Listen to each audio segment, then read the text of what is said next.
Good afternoon, flippers. This is video 4.6, and it's rooftop triangles is the unit, and your objective is, all right, so students will be able to apply dilations and scale factor to images of figures, and students will be able to identify combinations of similarity transformations and verify properties of similarity. So those are the two things we're going to be working on doing today. All right, let's go, flippers. So we're going to start off talking about what a dilation is. So a dilation is a similarity transformation that preserves angle measure. Okay, so if you think back to the transformations that we were working on earlier this year, most of the transformations we worked on earlier this year were actually rigid motion transformations, where we'd actually take a figure and we'd reflect it over an axis. Or we'd take a figure and we'd slide it over an axis, which was a translation. Or we'd take a figure and we'd actually turn it. We'd rotate it. Okay? So the difference in those three transformations and this one, a dilation, that what held in those transformations was all of the side lengths and all of the angles remain the same. Whereas in a dilation, we are only going to preserve angle measure. That's it. Nothing else gets preserved. So let's actually take a look at a dilation. We're going to talk about some of the vocabulary associated with dilation. So this is actually a dilation. So if we look at the black figure inside, the smaller black figure, the blue figure is a dilation. Now dilations can happen in different ways. The symbol we use to say we have a dilation is D. So that's what you'll see, uppercase D. And it will also include some number, okay? That number can be a whole number, or that number can be a fraction. So here's an example of a dilation of 2. Here's an example of a dilation of 1/2. So both of those are a dilation. The center of dilation is going to be the point from which the dilation occurs. So for our figure to the right, our point from which the dilation occurs is actually the origin. Okay? And if we were to span out and look, we would see that every point spans from that center point. Okay? Let's talk about the scale factor. So the scale factor of a dilation is going to be the ratio of the length of the image to the corresponding length in the pre-image. So here is our pre-image, the black, and here is our image. So let's actually pick just one side here.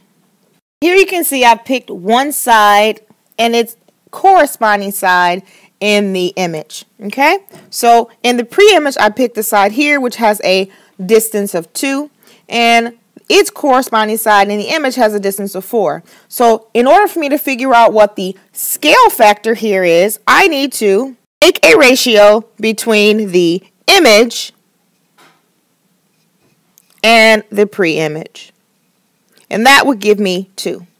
So as you can see, this would be a scale factor of 2, and if I wanted to actually say create this only starting with the pre-image, I would say here is the pre-image, and I would say please give me a dilation of 2, which is exactly what we have here. Now what we just did is called an enlargement, and that is when you take a original figure, okay, which is going to be our pre-image, and the image itself has a larger area. And that's what we've done here. A reduction is another type of dilation where you start with a pre-image, but the image has a smaller area. These are the two types of dilations that we will be dealing with. You need to remember that for enlargements, what you're going to have is dilations of numbers that are greater than 2. So the small number here will be larger than 1. It's going to be much larger than 1. But if you have a reduction, you're going to have a dilation that is a fractional amount. So for example, we could have 1/3, something like that. Okay? Please note that dilations are always going to be positive. They're always going to be positive numbers. You need to ask yourself a question. Can this be considered a rigid motion transformation? So can what we just did, if we look at it again, can this be considered a rigid motion transformation?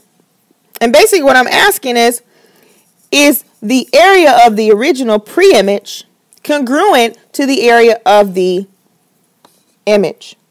Are all of the side lengths corresponding and congruent? And are all of the angles congruent? So the answer to this question, I hope you know it, is no. That's right, the answer is no. And that's because, well, first let's start off with the good parts. The corresponding angles are congruent. Clearly, the angle here corresponds to this angle and they're both congruent. However, the area in these two figures is not the same. Okay, and that has to happen for a rigid motion transformation like a rotation, reflection, or translation. The corresponding sides are also not congruent. And we clearly just did that here when we showed that the image has a side length of 4 and the pre-image had a side length of 2.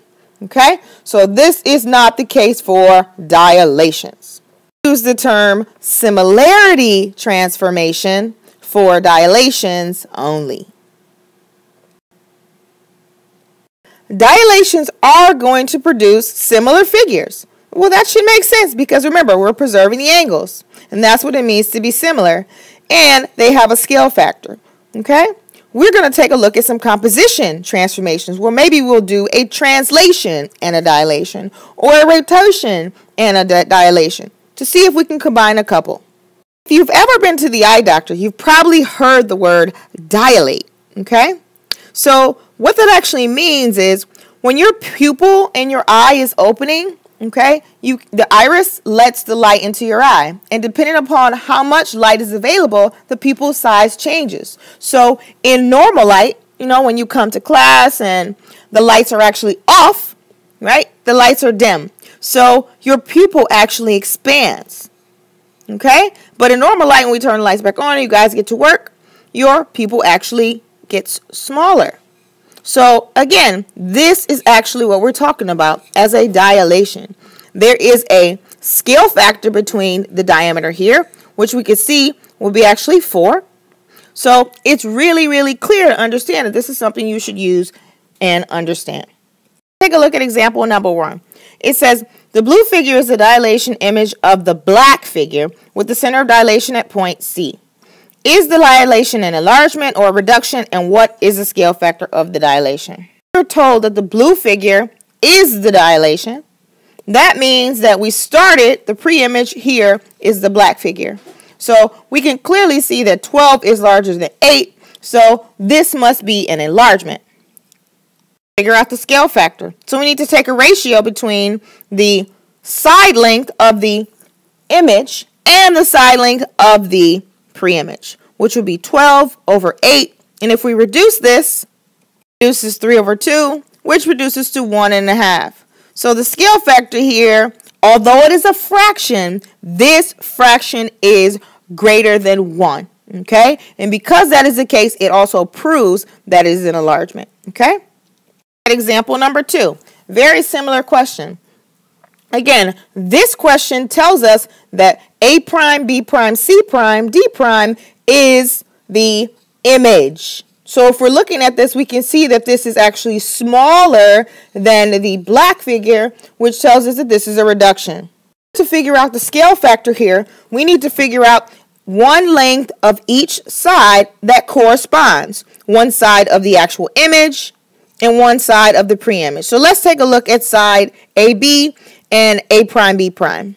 Actually measure this here, we can see that the segment AB is actually 14 and A prime, B prime is 7. And again, in order to figure out our scale factor here, we need to take that side length of the image, which is 7, and put it over the side length of the pre-image, which is 14, which will give us a scale factor of 1/2. So this is actually a dilation of 1/2. Number 3 says, what is the composition of rigid motions and a dilation that maps triangle RST onto PYZ? Look at this one step at a time. Obviously, it appears that SR here is a distance of 2. And if we look at the triangle PYZ, we can see that PY is 4. So if you're thinking right now that this has some type of scale factor of 2, you are correct. What you need to do here would be to dilate triangle RST by 2. We've done it in red. Now what we need to do is we need to move it from this quadrant here, which is going to be our quadrant 1, to quadrant 3. And the quickest way to do that would be to actually reflect this into this axis, or this actual line. Okay? And what is that line, you're wondering? Well, it's the line that we call y equals negative x. So that's our 2 actual transformations. We are first dilating it by 2, and then we are going to actually reflect it over y equals negative x. So we would actually write that as a reflection over y equals negative x. Okay? So remember, if you saw this written as a problem on the Regents, it would actually have the little bubble between the 2 because it's a composition. 2 transformations, and the very first thing you did would be to the right of the bubble. So the first thing we did was a dilation of 2. Okay? And then to the left of the bubble will be what we did last, which would be that reflection in the y equals negative x. Last question, question number 4, says, is there a similarity transformation that maps triangle PAQ to triangle TNO? If so, identify the similarity transformation and write a similarity statement. If not, explain. Well, we know right away that triangle PAQ is going to be similar to triangle TNO because of the AA theorem. There are 2 angles in both of these triangles that are congruent. We see that angle P is congruent to angle T, and we also see that angle A is congruent to angle N. So that's all we needed to say these 2 triangles are similar. So we know that if they're similar, that one has to be either an enlargement or a reduction. Because we're starting with PAQ, and visually as we look at it, it looks smaller, and it's going to this triangle, we know this is going to be an enlargement. So let's now write our similarity statement that goes with this. So we're going to start off with triangle PAQ is similar to, we're going to find the angle that matches up. So that would be angle T, because angle P is congruent to angle T. And then angle A is congruent to angle N, so that comes next. And then finally, O. And there we have it. Here's your secret hot question for tonight. It says a new company is using a computer program to design its logo. Are the 2 figures used in the logo so far similar? Remember, your IXL is L13 and L15. Have a great night.